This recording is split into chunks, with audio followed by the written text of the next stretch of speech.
নমস্কার বন্ধুরা, creation of Ruchira channel থেকে স্বাগত জানিয়ে আজকে আপনাদের সঙ্গে আরেকটি রেসিপি নিয়ে চলে এলাম। নিরামিষ কেকের রেসিপি সুজি দিয়ে বানাবো। কিভাবে বানাতে হয় সেটা আপনাদের সাথে শেয়ার করব। আপনারা প্রথম থেকে শেষ পর্যন্ত দেখতে থাকবেন। পরপর কি কি উপকরণ দেব আপনাদের সঙ্গে শেয়ার করব।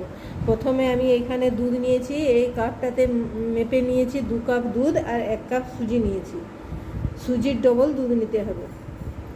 তারপরে যদি আবার প্রয়োজন হয় তখন আমি দেবো, আবার বোঝা যাবে না কতটা লাগবে। আর আমি 1 কাপ সুজি নিয়েছি আর 2 কাপ দুধ নিয়েছি। এখন এটা আমি এরকমভাবে মেখে তারপর রেখে দেবো 15 মিনিটের জন্য। এখন এই দুধের মধ্যে সুজিটা পুরো টেনে নেবে, সুজিটা পুরো দুধটাকে টেনে নেবে। তারপরে এটা আমি 15 মিনিট এইভাবে ঢাকা চাপা দিয়ে রেখে দেবো। তারপরে পরপর কি করতে হয় আপনাদের সঙ্গে শেয়ার করছি, আপনারা দেখতে থাকুন পুরো ভিডিওটা। এখন আমি 15 মিনিটের জন্য রেখে দিলাম। 15 মিনিট পরে ফিরে এলাম বন্ধুরা। এবারে এইটা দেখছি কীরকম হয়েছে। এই যে ঢাকাটা খুলে নিলাম।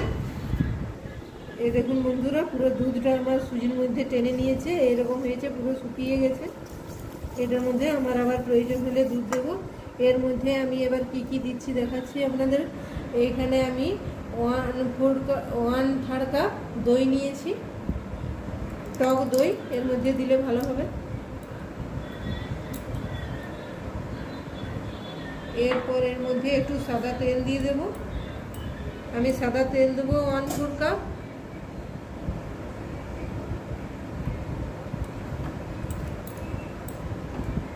সাদা তেলেও দিলাম 1/4 কাপ।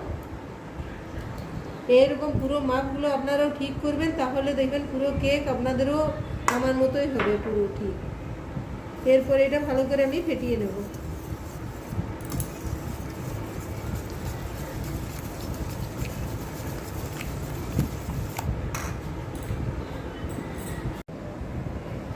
আমি যে কাপে মেপেছিলাম বন্ধুরা, সেই কাপে মেপেই আমি 1 কাপ চিনি নিয়েছি। সেই চিনিটাকে গুঁড়ো করে নিয়েছি। গুঁড়োটা এর মধ্যে এবার দিয়ে দেবো। আমি যে পাত্রে মাপ করছি, একটা পাত্রে মাপ করে আপনাদের সঙ্গে শেয়ার করছি। আমি এটার মধ্যে 1 কাপ চিনি দিয়েছি, তাহলে মিষ্টিটা ঠিকঠাক হবে। এবার আপনারা যদি কম বেশি খেতে ইচ্ছে করে সেরকমভাবে দেবেন। আমি যেটা দিলাম এইটাতে মিষ্টিটা ঠিক হবে। এর মধ্যে আমি 3 প্যাকেট গুঁড়ো দুধ দিয়ে দিলাম, আমুলের গুঁড়ো দুধ। এর মধ্যে 3 প্যাকেট গুঁড়ো দুধ দিয়ে দিলাম, তাহলে কিন্তু আবার টেস্টটা ভালো হবে। এইভাবে আপনারাও বানিয়ে খেয়ে দেখবেন, খুব ভালো লাগবে।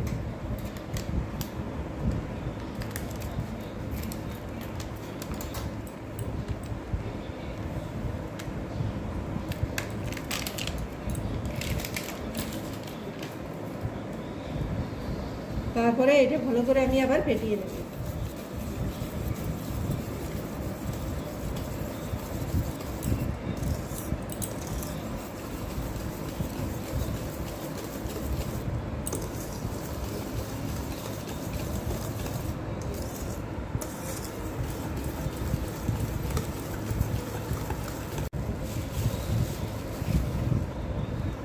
এরপরে আমি শুকনো উপকরণগুলো আবার চেলে নেব। এর মধ্যে আমি 1/2 কাপ ময়দা আগে থেকে ওই কাপেরই মাপ করে মেপে রেখেছিলাম।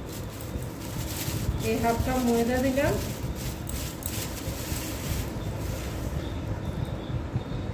আর এর মধ্যে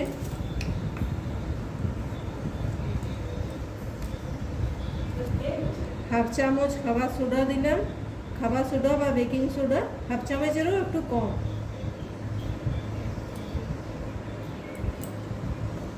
এর মধ্যে এবার বেকিং পাউডার দেব।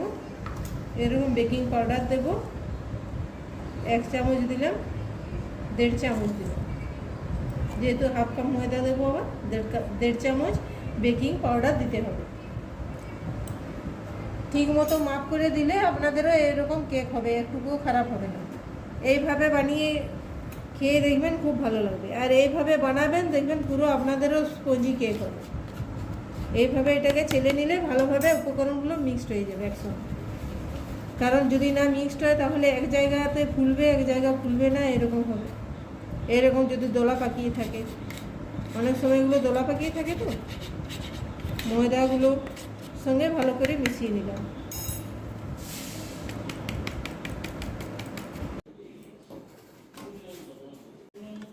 এটার মধ্যে এবার আমি একটু একটু করে ময়দা দেবো আর মিশিয়ে নেব।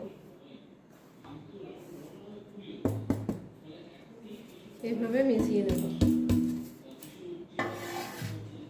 এইভাবে ময়দাটা দিয়ে মিশিয়ে নেব। এইভাবে একইভাবে ফেটতে হবে, এদিক ওদিক করা চলবে না, এরকম যেদিকে করব একইভাবে করতে হবে।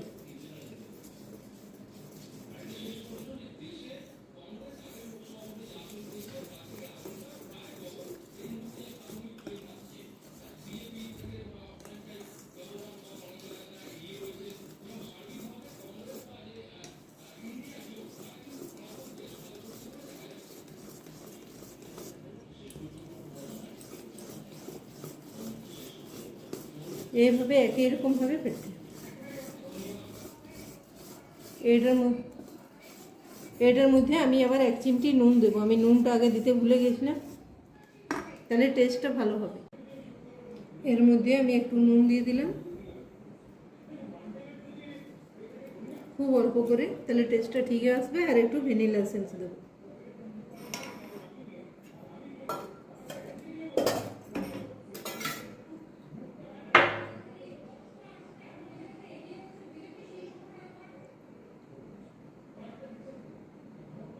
আর এই চিপিতে 1 চিপি ভ্যানিলা এসেন্স দিয়ে দিলাম।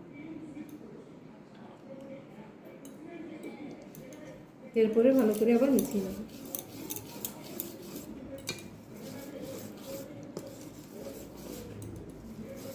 এটা আমার একটু টাইট মনে হচ্ছে, সেই জন্য আমি আর একটু দুধ মিশিয়ে দেবো এর মধ্যে।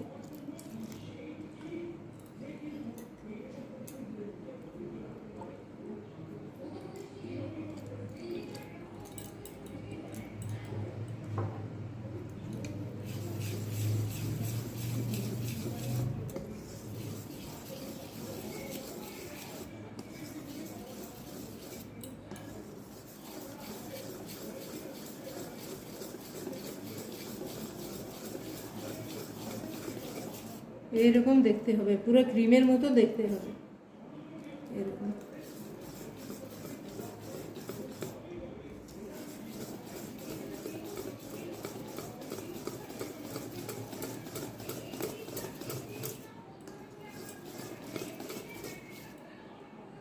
পুরো এরকম হয়ে উঠবে, পুরো ক্রিমের মতো। বানানোর জন্য আমি এই পাত্রটা নিয়েছি। এই পাত্রটার মধ্যে এভাবে একটুকু তেল মাখিয়ে নেব। এভাবে একটু তেল ব্রাশ করে নেব আগে পুরোটাতে।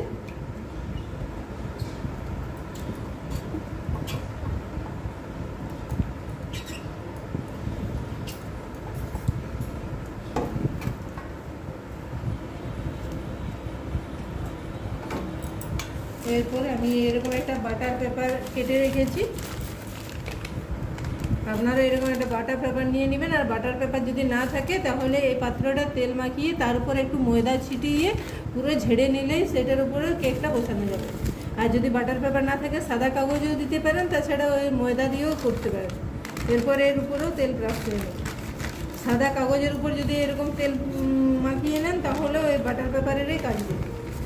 ওইভাবে করে নিতে হবে। এইভাবে যদি করে নেওয়া যায় তাহলে কেকটা খুব সহজেই উঠে আসবে, এর গায়ের মধ্যে লাগবে না।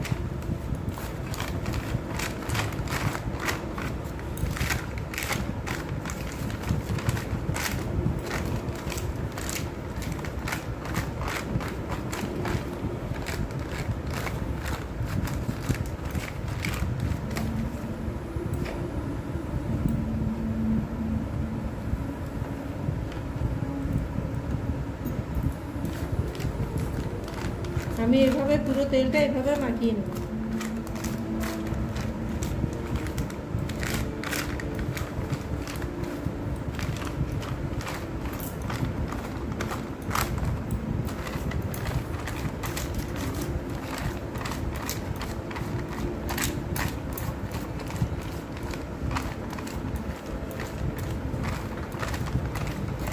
এইভাবে মাখিয়ে নিলে পুরোটা কেকটা কাগজের গায়েও লাগবে না, যে পাত্রে দেবো পাত্রের গায়েও লাগবে না।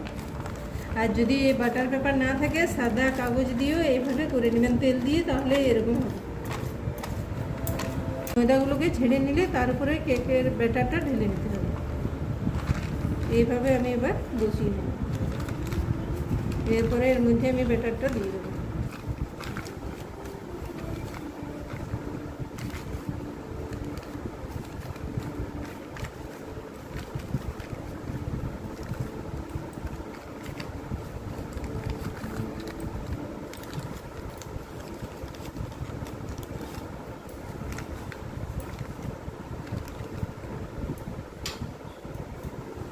এইভাবে আমার ব্যাটারটা হয়ে গেছে।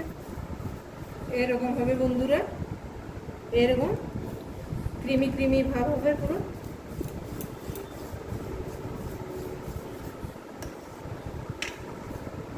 এইভাবে উপর থেকে ঢেলে নেব।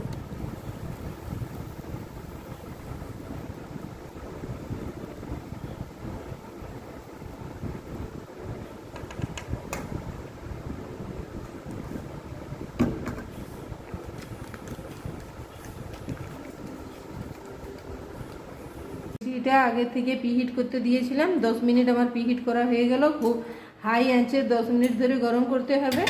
এর মধ্যে আমি বালি আর একটা স্ট্যান্ড দিয়ে আগে থেকে গরম করে নিয়েছি। 10 মিনিট এটা হাই আঁচে গরম করেছি। তারপরে এইটা ব্যাটারটা আমার রেডি করা হয়ে গেছে। এইটা এরপর এইভাবে একটুকু ট্যাপ করে নিতে হবে। এর মধ্যে যদি বাতাসটা পুরো বেরিয়ে যাবে, এইভাবে আমি ট্যাপ করে নিলাম। এর মধ্যে এবার আমি আস্তে আস্তে করে বসিয়ে দেব। আস্তে আস্তে করে এর মধ্যে বসিয়ে দেব। আস্তে আস্তে বসিয়ে দিতে হবে। এর মধ্যে আমি বসিয়ে দিলাম। এরপরে এটা ঢাকা দিয়ে দেব। এরপরে এটা আমি বসিয়ে দিয়েছি, ঢাকা দিয়ে দিলাম। এরপরে এটা আমি হাই আঁচে 5 মিনিট হবে। তারপরে আঁচটা কমিয়ে দেব, সিমে করে দেব। সিমে আমার 30 থেকে 45 মিনিট টাইম লাগবে। 40 মিনিট পর ফিরে এসে দেখছি বন্ধুরা কীরকম হয়েছে আমার কেকটা। এটা ঢাকা খুলে দেখি। দারুণ ফুলেছে, দেখুন বন্ধুরা কি সুন্দর ফুলেছে। এবার দেখি একটা পিন দিয়ে, আমার ভিতরটা নরম আছে না হয়ে গেছে, এরকম একটা পিন দিয়ে দেখে নিতে হবে। এর মধ্যেখান দিয়ে ঢুকিয়ে দেখে নেব।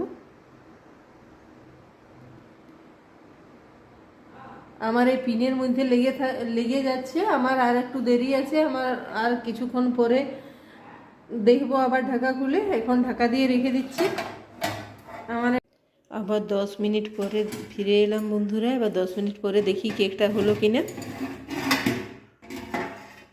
এই দেখুন, মনে হচ্ছে এবার হয়ে গেছে কেকটা। দেখি তা ভেতরটা যদি না হয়েছে। এইভাবে পিন দিয়ে দেখে নিতে হবে। এই দেখুন আমার পুরো লেগে আসে না, পুরো উঠে চলে আসছে, একটুকু এর মধ্যে লাগেনি। তার মানে কেকটা পুরো হয়ে গেছে। এবার আমি গ্যাস ওভেনটা অফ করে দেব। আবার দেখে নিচ্ছি চারিদিকটা। এই দেখুন, এরপর ঠান্ডা হলে এটা কেটে দেখাচ্ছি আপনাদেরকে। এরপর আমি গ্যাস ওভেনটা অফ করে দেবো। এটা ঠান্ডা হোক, ঠান্ডা হওয়ার পরে আমি এটা বার করব।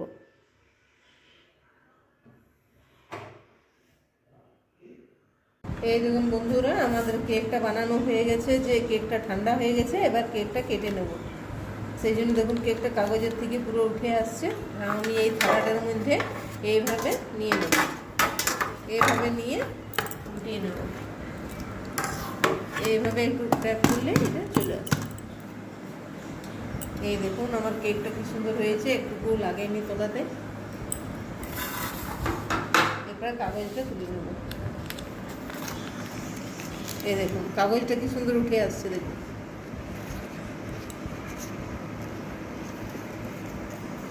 এইভাবে কাগজটা তুলে নেব।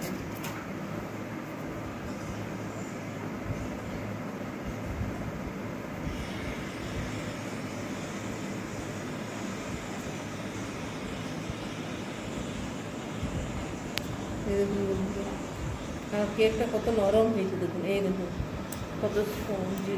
এই দেখুন, এই দেখুন এইভাবে আমি যেভাবে কেকটা বানালাম, আপনারা এইভাবে বানিয়ে খেয়ে দেখবেন, খুব ভালো লাগবে। আর যদি ভালো লাগে আমার ভিডিওটা লাইক শেয়ার কমেন্ট করবেন, সাবস্ক্রাইব করে পাশে থাকবেন। আর এইভাবে বানিয়ে খেয়ে দেখবেন, আর নিত্য নতুন নতুন রেসিপি দেখার জন্য কমেন্ট করে জানাবেন, তাহলে আমি বানিয়ে দেখাবো। এইভাবে আমরা কেটে নেবো কেকটা।